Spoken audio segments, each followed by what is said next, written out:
லேவியராகமம் 5ஆம் அதிகாரம். 1. சாட்சியாகிய ஒருவன் இடப்பட்ட ஆணையை கேட்டிருந்தும் தான் கண்டதையும் அறிந்ததையும் தெரிவியாதிருந்து பாவஞ்செய்தால் அவன் தன் அக்கிரமத்தைச் சுமப்பான். 2. அசுத்தமான காட்டு மிருகத்தின் உடலையாவது அசுத்தமான நாட்டு மிருகத்தின் உடலையாவது அசுத்தமான ஊரும் பிராணிகளின் உடலையாவது இவ்வித அசுத்தமான யாதொரு வஸ்துவையாவது ஒருவன் அறியாமல் தொட்டால் அவன் தீட்டும் குற்றமும் உள்ளவனாவான். 3. அல்லது எந்த அசுத்தத்தினாலாகிலும் தீட்டுப்பட்ட ஒரு மனிதனை ஒருவன் அறியாமல் தொட்டு பின்பு அதை அறிந்து கொண்டால் அவன் குற்றமுள்ளவனாவான். 4. மனிதர் பதறி ஆணையிடும் எந்த காரியத்திலானாலும் ஒருவன் தீமை செய்கிறதற்காவது நன்மை செய்கிறதற்காவது தன் மனம் அறியாமல் தன் உதடுகளினால் பதறி ஆணையிட்டு பின்பு அவன் அதை அறிந்து கொண்டால் அதை குறித்து குற்றமுள்ளவனாவான். 5. இப்படிப்பட்டவைகள் ஒன்றில் ஒருவன் குற்றமுள்ளவனாகும்போது அவன் தான் செய்தது பாவம் என்று அறிக்கையிட்டு. 6. தான் செய்த பாவத்துக்கு பாவநிவாரண பலியாக ஆடுகளிலாவது வெள்ளாடுகளிலாவது ஒரு பெண்குட்டியை குற்றநிவாரண பலியாக கர்த்தருடைய சந்நிதியில் கொண்டுவர வேண்டும். அதனாலே ஆசாரியன் அவன் செய்த பாவத்தை குறித்து அவனுக்காக பாவநிவிர்த்தி செய்யக்கடவன். 7. ஆட்டுக்குட்டியை கொண்டுவர அவனுக்கு சக்தியில்லாதிருந்தால் அவன் செய்த குற்றத்தி நிமித்தம் 2 காட்டுப்புறாக்களையாவது 2 புறாக்குஞ்சுகளையாவது ஒன்றை பாவநிவாரண பலியாகவும் மற்றொன்றைச் சர்வாங்க தகனபலியாகவும் கர்த்தருடைய சந்நிதியில் கொண்டுவரக்கடவன். 8. அவைகளை ஆசாரியனிடத்தில் கொண்டுவருவானாக. அவன் பாவநிவாரண பலிக்கானதை முன்னே செலுத்தி அதின் தலையை அதின் கழுத்தினிடத்தில் கிள்ளி அதை இரண்டாக்காமல் வைத்து. 9. அதின் இரத்தத்தில் கொஞ்சம் எடுத்து பலிபீடத்தின் பக்கத்தில் தெளித்து மீதியான இரத்தத்தை பலிபீடத்தின் அடியிலே வடியவிடுவானாக. இது பாவநிவாரண பலி. 10. மட்டத்தை நியமத்தின்படியே அவன் தகனபலியாய்ச் செலுத்தக்கடவன். இவ்விதமாக அவன் செய்த பாவத்தை ஆசாரியன் நிவிர்த்தி செய்யக்கடவன். அப்பொழுது அது அவனுக்கு மன்னிக்கப்படும். 11. 2 காட்டுப்புறாக்களையாவது 2 புறாக்குஞ்சுகளையாவது கொண்டுவர அவனுக்கு சக்தியில்லாதிருந்தால் பாவம் செய்தவன் பாவநிவாரணத்துக்காக ஒரு எப்பா அளவான மெல்லிய மாவிலே 10ல் ஒரு பங்கை தன் காணிக்கையாக கொண்டுவருவானாக. அது பாவநிவாரண பலியாயிருப்பதினால் அதின்மேல் எண்ணெய் வார்க்காமலும் தூபவர்க்கம் போடாமலும் இருந்து. 12. அதை ஆசாரியனிடத்தில் கொண்டுவர வேண்டும். அதிலே ஆசாரியன் ஞாபகக்குறியான பங்காக தன் கைப்பிடி நிறைய எடுத்து கர்த்தருக்கு இடும் தகனபலிகளைப் போல பலிபீடத்தின் மேல் தகனிக்கக்கடவன். இது பாவநிவாரண பலி. 13. இவ்விதமாக மேற்சொல்லிய காரியங்கள் ஒன்றில் அவன் செய்த பாவத்துக்காக ஆசாரியன் பாவநிவிர்த்தி செய்யக்கடவன். அப்பொழுது அது அவனுக்கு மன்னிக்கப்படும். மீதியானது போஜனபலியைப் போல ஆசாரியனைச் சேரும் என்றார். 14. பின்னும் கர்த்தர் மோசேயை நோக்கி. 15. ஒருவன் கர்த்தருக்குரிய பரிசுத்தமானவைகளில் குற்றஞ்செய்து அறியாமையினால் பாவத்துக்குட்பட்டால் அவன் தன் குற்றத்தி நிமித்தம் பரிசுத்த ஸ்தலத்து சேக்கல் கணக்கின்படியே நீ அவன் மேல் சுமத்தும் அபராதம் எவ்வளவோ அவ்வளவு வெள்ளிச் சேக்கல் பெரும் பழுதற்ற ஒரு ஆட்டுக்கடாவை குற்றநிவாரண பலியாக கர்த்தருடைய சந்நிதியில் கொண்டுவந்து. 16. பரிசுத்தமானதை குறித்து தான் செய்த தப்பிதத்தினால் உண்டான நஷ்டத்தைச் செலுத்தி அதனோடு 5ல் ஒரு பங்கை அதிகமாக கூட்டி ஆசாரியனுக்கு கொடுப்பானாக. குற்றநிவாரண பலியாகிய ஆட்டுக்கடாவினாலே அவனுக்காக ஆசாரியன் பாவநிவிர்த்தி செய்யக்கடவன். அப்பொழுது அது அவனுக்கு மன்னிக்கப்படும். 17. ஒருவன் செய்யத்தகாதென்று கர்த்தருடைய கட்டளைகளினால் விலக்கப்பட்ட யாதொன்றை செய்து பாவத்துக்குட்பட்டால் அதை அவன் அறியாமையினால் செய்தாலும் அவன் குற்றமுள்ளவனாயிருந்து தன் அக்கிரமத்தைச் சுமப்பான். 18. அதிநிமித்தம் அவன் குற்றநிவாரண பலியாக உன் மதிப்புக்கு சரியான பழுதற்ற ஒரு ஆட்டுக்கடாவை ஆசாரியனிடத்தில் கொண்டுவருவானாக. அவன் அறியாமல் செய்த தப்பிதத்தை ஆசாரியன் அவனுக்காக நிவிர்த்தி செய்யக்கடவன். அப்பொழுது அது அவனுக்கு மன்னிக்கப்படும். 19. இது குற்றநிவாரண பலி. அவன் கர்த்தருக்கு விரோதமாய் குற்றஞ்செய்தான் என்பது நிச்சயம் என்றார். லேவியராகமம் 6ஆம் அதிகாரம். 1. பின்னும் கர்த்தர் மோசேயை நோக்கி. 2. ஒருவன் கர்த்தருக்கு விரோதமாக அநியாயம் செய்து தன் வசத்தில் ஒப்புவிக்கப்பட்ட பொருளிலாவது கொடுக்கல் வாங்கலிலாவது தன் அயலானுக்கு மாறாட்டம் பண்ணி அல்லது ஒரு வஸ்துவை பலாத்காரமாய் பறித்துக்கொண்டு அல்லது தன் அயலானுக்கு இடுக்கஞ்செய்து. 3. அல்லது காணாமற்போனதை கண்டடைந்தும் அதை மறுதலித்து அதை குறித்து பொய்யாணையிட்டு மனிதர் செய்யும் இவை முதலான யாதொரு காரியத்தில் பாவஞ்செய்தானேயாகில். 4. அவன் செய்த பாவத்தினாலே குற்றவாளியானபடியால் தான் பலாத்காரமாய் பறித்து கொண்டதையும் இடுக்கஞ்செய்து பெற்றுக்கொண்டதையும் தன் வசத்திலே ஒப்புவிக்கப்பட்டதையும் காணாமற்போயிருந்து தான் கண்டெடுத்ததையும். 5. பொய்யானையிட்டுச் சம்பாதித்த பொருளையும் திரும்ப கொடுக்க கடவன். அந்த முதலை கொடுக்கிறதும் அல்லாமல் அதனோடு 1/5 அதிகமாகவும் கூட்டி அதைத்தான் குற்றநிவாரண பலியை இடும் நாளில் அதற்குரியவனுக்கு கொடுத்துவிட்டு. 6. தன் குற்றநிவாரண பலியாக உன் மதிப்புக்கு சரியான பழுதற்ற ஆட்டுக்கடாவை கர்த்தருக்குச் செலுத்தும்படி அதை ஆசாரியனிடத்தில் குற்றநிவாரண பலியாக கொண்டுவருவானாக. 7. கர்த்தருடைய சந்நிதியில் அவன் பாவத்தை ஆசாரியன் நிவிர்த்தி செய்யக்கடவன். அப்பொழுது அவன் குற்றவாளியாகச் செய்த அப்படிப்பட்ட எந்த காரியமும் அவனுக்கு மன்னிக்கப்படும் என்றார். 8. பின்னும் கர்த்தர் மோசேயை நோக்கி, 9. நீ ஆரோனுக்கும் அவன் குமாரருக்கும் கற்பிக்க வேண்டிய சர்வாங்க தகனபலிக்குரிய பிரமாணம் என்னவென்றால், சர்வாங்க தகனபலியானது இராமுழுவதும் விடியற்காலமட்டும் பலிபீடத்தின் மேல் எரிய வேண்டும். பலிபீடத்தின் மேலுள்ள அக்கினி எரிந்து கொண்டே இருக்க வேண்டும். 10. ஆசாரியன் தன் சணல்நூல் அங்கியை தரித்து தன் சணல்நூல் ஜல்லடத்தை அறையில் போட்டுக்கொண்டு பலிபீடத்தின் மேல் அக்கினியில் எரிந்த சர்வாங்க தகனபலியின் சாம்பலை எடுத்து பலிபீடத்து பக்கத்தில் கொட்டி. 11. பின்பு தன் வஸ்திரங்களை கழற்றி வேறு வஸ்திரங்களை உடுத்திக்கொண்டு அந்த சாம்பலை பாளையத்துக்கு புறம்பே சுத்தமான ஒரு இடத்திலே கொண்டு போய் கொட்டக்கடவன். 12. பலிபீடத்தின் மேலிருக்கிற அக்கினி அவியாமல் எரிந்து கொண்டிருக்க வேண்டும். ஆசாரியன் காலைதோறும் அதின்மேல் எரியும்படி கட்டைகளை போட்டு அதின்மேல் சர்வாங்க தகனபலியை வரிசையாக வைத்து அதின்மேல் சமாதான பலிகளின் கொழுப்பை போட்டு தகனிக்க கடவன். 13. பலிபீடத்தின் மேல் அக்கினி எப்பொழுதும் எரிந்து கொண்டிருக்க வேண்டும். அது ஒருபொழுதும் அவிந்து போகலாகாது. 14. போஜனபலியின் பிரமாணம் என்னவென்றால், ஆரோனின் குமாரர் அதை கர்த்தருடைய சந்நிதியில் பலிபீடத்துக்கு முன்னே படைக்க வேண்டும். 15. அவன் போஜனபலியின் மெல்லிய மாவிலும் அதன் எண்ணெயிலும் தன் கைப்பிடி நிறைய எடுத்து போஜனபலியின் மேலுள்ள தூபவர்க்கம் யாவற்றோடும் கூட அதை ஞாபகக்குறியாக பலிபீடத்தின் மேல் கர்த்தருக்கு சுகந்த வாசனையாக தகனிக்க கடவன்.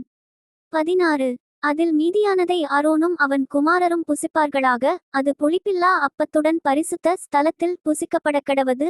ஆசரிப்பு கூடாரத்தின் பிராகாரத்தில் அதை புசிக்க வேண்டும். 17. அதை புளித்தமாவுள்ளதாக பாகம் பண்ண வேண்டாம். அது எனக்கு இடப்படும் தகனங்களில் நான் அவர்களுக்கு கொடுத்த அவர்களுடைய பங்கு. அது பாவநிவாரண பலியைப் போலும் குற்றநிவாரண பலியைப் போலும் மகா பரிசுத்தமானது. 18. ஆரோனின் பிள்ளைகளில் ஆண்மக்கள் யாவரும் அதை புசிப்பார்களாக. கர்த்தருக்கு இடப்படும் தகனபலிகளில் அது உங்கள் தலைமுறைதோறும் நித்திய கட்டளையாய் இருக்கக்கடவது. அவைகளை தொடுகிறவனெவனும் பரிசுத்தமாய் இருப்பான் என்று சொல் என்றார்.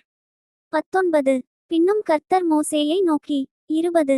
ஆரோன் அபிஷேகம் பண்ணப்படும் நாளில் அவனும் அவன் குமாரரும் கர்த்தருக்குச் செலுத்த வேண்டிய படைப்பு என்னவென்றால், ஒரு எப்பா அளவான மெல்லிய மாவிலே 10 பங்கை காலையில் பாதியும் மாலையில் பாதியும் நித்திய போஜனபலியாகச் செலுத்தக்கடவர்கள். 21. அது சட்டியிலே எண்ணெய் விட்டு பாகம் பண்ணப்படக்கடவது. பாகம் பண்ணப்பட்ட பின்பு அதை கொண்டு வந்து போஜனபலியாக பாகம் பண்ணப்பட்ட துண்டுகளை கர்த்தருக்கு சுகந்த வாசனையாக படைக்கக்கடவாய். 22. அவன் குமாரரில் அவனுடைய ஸ்தலத்திலே அபிஷேகம் பண்ணப்படுகிற ஆசாரியனும் அப்படியே செய்யக்கடவன். அது முழுவதும் தகனிக்கப்பட வேண்டும். அது கர்த்தர் நியமித்த நித்திய கட்டளை. 23. ஆசாரியனுக்காக இடப்படும் எந்த போஜனபலியும் புசிக்கப்படாமல் முழுவதும் தகனிக்கப்பட வேண்டும் என்றார். 24. பின்னும் கர்த்தர் மோசேயை நோக்கி, 25. நீ ஆரோனோடும் அவன் குமாரரோடும் சொல்ல வேண்டியதாவது, பாவநிவாரண பலியின் பிரமாணம் என்னவென்றால், சர்வாங்கதகனபலி கொல்லப்படும் இடத்தில் பாவநிவாரண பலியும் கர்த்தருடைய சந்நிதியில் கொல்லப்படக்கடவது. அது மகா பரிசுத்தமானது. 26. பாவநிவிர்த்தி செய்ய அதை பலியிடுகிற ஆசாரியன் அதை புசிக்கக்கடவன். ஆசரிப்பு கூடாரத்தின் பிராகாரமாகிய பரிசுத்த ஸ்தலத்திலே அது புசிக்கப்பட வேண்டும். 27. அதின் மாம்சத்தில் படுகிறது எதுவும் பரிசுத்தமாயிருக்கும். அதின் இரத்தத்திலே கொஞ்சம் ஒரு வஸ்திரத்தில் தெரித்ததானால் இரத்தந்தெரித்த வஸ்திரத்தை பரிசுத்த ஸ்தலத்தில் கழுவ வேண்டும். 28. அது சமைக்கப்பட்ட மண்பாண்டம் உடைக்கப்பட வேண்டும். செப்பு பானையில் சமைக்கப்பட்டதானால் அது விளக்கப்பட்டு தண்ணீரில் கழுவப்பட வேண்டும். 29. ஆசாரியரில் ஆண்மக்கள் யாவரும் அதை புசிப்பார்களாக. அது மகா பரிசுத்தமானது. 30. எந்த பாவநிவாரண பலியின் இரத்தத்தில் கொஞ்சம் பரிசுத்த ஸ்தலத்தில் பாவநிவிர்த்தியின் பொருட்டு ஆசரிப்பு கூடாரத்திற்குள்ளே கொண்டுவரப்பட்டதோ அந்த பலி புசிக்கப்படலாகாது. அது அக்கினியிலே தகனிக்கப்பட வேண்டும். லேவியராகமம் 7ஆம் அதிகாரம். 1. குற்றநிவாரண பலியின் பிரமாணம் என்னவென்றால், அது மகா பரிசுத்தமானது. 2. சர்வாங்க தகனபலி கொல்லப்படும் இடத்தில் குற்றநிவாரண பலியும் கொல்லப்பட வேண்டும். அதின் இரத்தத்தை பலிபீடத்தின் மேல் சுற்றிலும் தெளித்து. 3. அதினுடைய கொழுப்பு முழுவதையும் அதின் வாலையும் குடல்களை மூடிய கொழுப்பையும் 4. 2 குண்டிக்காய்களையும் அவைகளின் மேல் சிறுகுடல்களினிடத்திலிருக்கிற கொழுப்பையும் குண்டிக்காய்களோடே கூட்ட கல்லீரலின் மேல் இருக்கிற ஜவ்வையும் எடுத்துச் செலுத்துவானாக. 5. இவைகளை ஆசாரியன் பலிபீடத்தின் மேல் கர்த்தருக்கு தகனபலியாக தகனிக்கக்கடவன், அது குற்றநிவாரண பலி. 6. ஆசாரியரில் ஆண்மக்கள் யாவரும் அதை புசிப்பார்களாக, அது பரிசுத்த ஸ்தலத்தில் புசிக்கப்பட வேண்டும், அது மகா பரிசுத்தமானது. 7. பாவநிவாரண பலி எப்படியோ குற்ற நிவாரண பலியும் அப்படியே, அவ்விரண்டிற்கும் பிரமாணம் ஒன்றே, அதனாலே பாவநிவிர்த்தி செய்த ஆசாரியனை அது சேரும். 8. ஒருவருடைய சர்வாங்க தகனபலியைச் செலுத்தின ஆசாரியன் தான் செலுத்தின தகனபலியின் தோலை தனக்காக வைத்துக்கொள்ள வேண்டும். 9. அடுப்பிலே பாகம் பண்ணப்பட்டதும் சட்டியிலும் தட்டின்மேலும் சமைக்கப்பட்டதுமான போஜனபலி யாவும் அதைச் செலுத்துகிற ஆசாரியனுடையவைகளாயிருக்கும். 10. எண்ணெயிலே பிசைந்ததும் எண்ணெயிலே பிசையாததுமான சகல போஜனபலியும் ஆரோனுடைய குமாரர் யாவருக்கும் சரிபங்காகச் சேரவேண்டும். 11. கர்த்தருக்குச் செலுத்துகிற சமாதான பலிகளின் பிரமாணம் என்னவென்றால், 12. அதை ஸ்தோத்திரத்துக்காகச் செலுத்துவானானால் அவன் ஸ்தோத்திர பலியோடு கூட எண்ணெயிலே பிசைந்த புளிப்பில்லா அதிரசங்களையும் எண்ணெய் பூசப்பட்ட புளிப்பில்லா அடைகளையும் எண்ணெயிலே பிசைந்து வறுக்கப்பட்ட மெல்லிய மாவினால் செய்த அதிரசங்களையும் படைக்கக்கடவன். 13. அவைகளை படைக்கிறதும் அல்லாமல் புளித்தமாவினால் செய்த அப்பத்தையும் தன்னுடைய சமாதான பலியாகிய ஸ்தோத்திர பலியோடு கூட படைக்க வேண்டும். 14. அந்த படைப்பு முழுவதிலும் வகைக்கு ஒவ்வொன்றை எடுத்து கர்த்தருக்கு ஏறெடுத்து படைக்கும் பலியாகச் செலுத்துவானாக, அது சமாதான பலியின் இரத்தத்தை தெளித்த ஆசாரியனுடையதாகும். 15. சமாதான பலியாகிய ஸ்தோத்திர பலியின் மாம்சமானது செலுத்தப்பட்ட அன்றை தினமே புசிக்கப்பட வேண்டும், அதில் ஒன்றும் விடியற்கால மட்டும் வைக்கப்படலாகாது. 16. அவன் செலுத்தும் பலி பொருத்தனையாயாவது உற்சாக பலியாயாவது இருக்குமானால் அது செலுத்தப்படும் நாளிலும் அதில் மீதியானது மறுநாளிலும் புசிக்கப்படலாம். 17. பலியின் மாம்சத்தில் மீதியாயிருக்கிறது 3ஆம் நாளில் அக்கினியிலே சுட்டெரிக்கப்படக்கடவது. 18. சமாதான பலியின் மாம்சத்தில் மீதியானது 3ஆம் நாளில் புசிக்கப்படுமானால் அது அங்கீகரிக்கப்படாது, அதைச் செலுத்தினவனுக்கு அது பலிக்காது, அது அருவருப்பாயிருக்கும், அதை புசிக்கிறவன் தன் அக்கிரமத்தைச் சுமப்பான். 19. தீட்டான எந்த வஸ்துவிலாவது அந்த மாம்சம் பட்டதானால் அது புசிக்கப்படாமல் அக்கினியிலே சுட்டெரிக்கப்படக்கடவது, மற்ற மாம்சத்தையோ சுத்தமாயிருக்கிறவன் எவனும் புசிக்கலாம். 20. ஒருவன் தீட்டுள்ளவனாயிருக்கையில் கர்த்தருடைய சமாதான பலியின் மாம்சத்தை புசித்தால் அவன் தன் ஜனத்தாரில் இராதபடிக்கு அறுப்புண்டு போவான். 21. மனுஷருடைய தீட்டையாவது தீட்டான மிருகத்தையாவது அருவருக்கப்படத்தக்க தீட்டான மற்ற எந்த வஸ்துவையாவது ஒருவன் தொட்டிருந்து கர்த்தருடைய சமாதான பலியின் மாம்சத்திலே புசித்தால் அவன் தன் ஜனங்களில் இராதபடிக்கு அறுப்புண்டு போவான் என்றார். 22. பின்னும் கர்த்தர் மோசேயை நோக்கி, 23. நீ இஸ்ரவேல் புத்திரரோடே சொல்லவேண்டியது என்னவென்றால், மாடு ஆடு வெள்ளாடு என்பவைகளின் கொழுப்பை நீங்கள் புசிக்கலாகாது. 24. தானாய் செத்த மிருகத்தின் கொழுப்பையும் பீருண்ட மிருகத்தின் கொழுப்பையும் பலவித வேலைகளுக்கு வழங்கலாம், ஆனாலும் நீங்கள் அதை ஒருபோதும் புசிக்கலாகாது. 25. கர்த்தருக்கு தகனபலியாகச் செலுத்தப்படும் மிருகத்தின் கொழுப்பை புசிக்கிற எந்த ஆத்துமாவும் தன் ஜனங்களில் இராதபடிக்கு அறுப்புண்டு போவான். 26. உங்கள் வாசஸ்தலங்களில் எங்கும் யாதொரு பறவையின் இரத்தத்தையாவது யாதொரு மிருகத்தின் இரத்தத்தையாவது புசிக்கலாகாது. 27. எவ்வித இரத்தத்தையாகிலும் புசிக்கிற எவனும் தன் ஜனங்களில் இராதபடிக்கு அறுப்புண்டு போவான் என்று சொல் என்றார். 28. பின்னும் கர்த்தர் மோசேயை நோக்கி, 29. நீ இஸ்ரவேல் புத்திரரோடே சொல்லவேண்டியது என்னவென்றால், கர்த்தருக்குச் சமாதான பலி செலுத்துகிறவன் தான் செலுத்தும் சமாதான பலியை கர்த்தருடைய சந்நிதியில் கொண்டுவருவானாக. 30. கர்த்தருக்கு தகனபலியாக படைப்பவைகளை அவன் கைகளே கொண்டுவர வேண்டும், மார்க்கண்டத்தையும் அதனோடு கூட அதின்மேல் வைத்த கொழுப்பையும் கர்த்தருடைய சந்நிதியில் அசைவாட்டும் பலியாக அசைவாட்டும்படிக்கு கொண்டுவரக்கடவன். 31. அப்பொழுது ஆசாரியன் அந்த கொழுப்பை பலிபீடத்தின் மேல் தகனிக்க வேண்டும், மார்க்கண்டமோ ஆரோனையும் அவன் குமாரரையும் சேரும். 32. உங்கள் சமாதான பலிகளில் வலது முன்னந்தொடையை ஏறெடுத்து படைக்கும் பலியாக படைக்கும்படி ஆசாரியனிடத்தில் கொடுப்பீர்களாக. 33. ஆரோனுடைய குமாரரில் சமாதான பலியின் இரத்தத்தையும் கொழுப்பையும் செலுத்துகிறவனுக்கு வலது முன்னந்தொடை பங்காகச் சேரும். 34. இஸ்ரவேல் புத்திரரின் சமாதான பலிகளில் அசைவாட்டும் மார்க்கண்டத்தையும் ஏறெடுத்து படைக்கும் முன்னந்தொடையையும் நான் அவர்கள் கையில் வாங்கி அவைகளை ஆசாரியனாகிய ஆரோனுக்கும் அவன் குமாரருக்கும் இஸ்ரவேல் புத்திரருக்குள் நடக்கும் நித்திய கட்டளையாக கொடுத்தேன் என்று சொல் என்றார். 35. கர்த்தருக்கு ஆசாரிய ஊழியம் செய்யும்படி ஆரோனும் அவன் குமாரரும் நியமிக்கப்பட்ட நாளிலே இது அபிஷேகம் பண்ணப்பட்ட அவர்களுக்கு கர்த்தருடைய தகனபலிகளில் கிடைக்கும்படி உண்டான கட்டளை. 36.